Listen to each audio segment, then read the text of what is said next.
அனைவருக்கும் வணக்கம். ஸ்பேரோடெக் சேனல் உங்களை அன்புடன் வரவேற்கிறது. தற்போது டிஆர்பி இணையதளத்தில் வந்து SCERT மற்றும் டயட் இதில் இருக்கக்கூடிய காலி பணியிடங்களுக்கான நோட்டிஃபிகேஷன் வந்து தற்போது டிஆர்பி இணையதளத்தில் வந்து அஃபிஷியலாக வெளியிட்டிருக்காங்க. அதில் என்னென்ன போஸ்ட்டுன்னு பார்த்தீங்கன்னா சீனியர் லெக்சரர் மற்றும் ஜூனியர் லெக்சரர். சீனியர் லெக்சருக்கான வேகன்சி வந்து 24, லெக்சரருக்கான வேகன்சி வந்து 82, ஜூனியர் லெக்சருக்கான போஸ்டிங் வந்து 49. டோட்டலாக 155க்கான வேகன்சிக்கு தற்போது நோட்டிஃபிகேஷன் வெளியிடப்பட்டிருக்கு.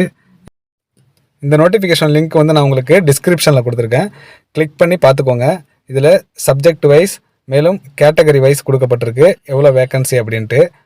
இந்த 3 போஸ்டிங்க்கும் தனித்தனியாக கொடுத்துருக்காங்க. நீங்கள் டோட்டல் வேகன்சி வந்து caste wise and subject wise நீங்கள் பார்த்துக்கலாம்.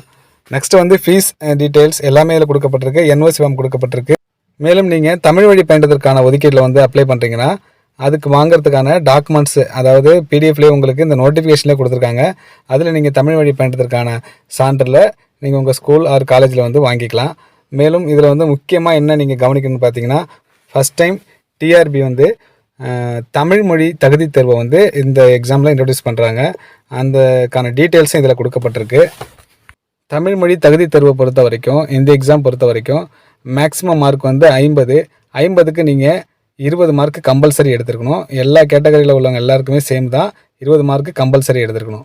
அடுத்த சப்ஜெக்ட்டுக்கான மார்க் எவ்வளோ எடுக்கணும்னு கேட்டகரி வைஸ் கொடுக்கப்பட்டிருக்கு. அவ்வளோதான். இந்த வீடியோ பிடிச்சிருந்தா லைக் பண்ணுங்கள். மறக்காமல் இது எல்லாருக்கும் ஷேர் பண்ணி விடுங்க. நோட்டிஃபிகேஷனை டவுன்லோட் பண்ணி நல்லா படிச்சுட்டு பிறகு நீங்கள் அப்ளை பண்ணுங்கள். மறக்காமல் நம்ம சேனலை வந்து சப்ஸ்கிரைப் பண்ணிக்கோங்க. நன்றி.